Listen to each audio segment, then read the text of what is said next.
Hi, I'm Jimmy Wales. I'm the founder of Wikipedia. There's this old saying that information wants to be free, but people forget the second half of the quote, which is, and information also wants to be expensive. The issue around information is that information is often very expensive to produce. Like high quality journalism isn't cheap. It really matters and it has to be invested in. And yet once it's produced, it can be transmitted very, very cheaply.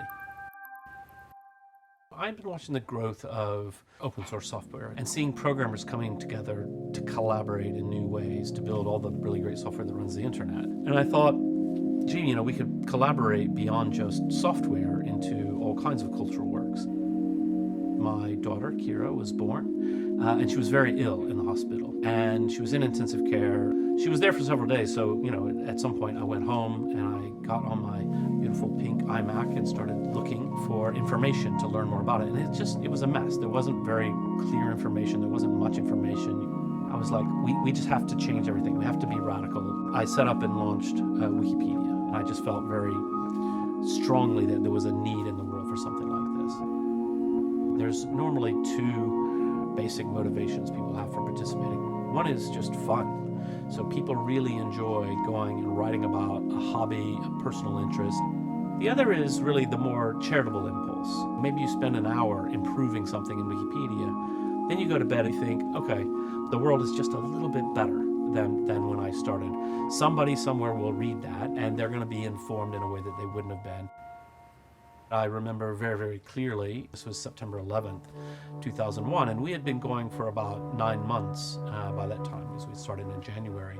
I rushed down and turned on the television to see what was going on, and then I sat there to say, okay, what's going on Wikipedia?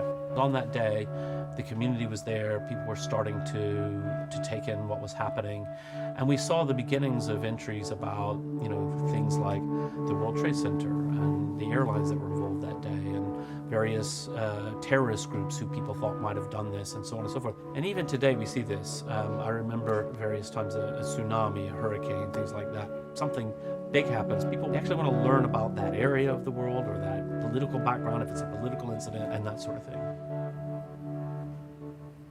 One of the really interesting things about Wikipedia is that we keep the full history of everything. Someone comes to Wikipedia and vandalizes a page.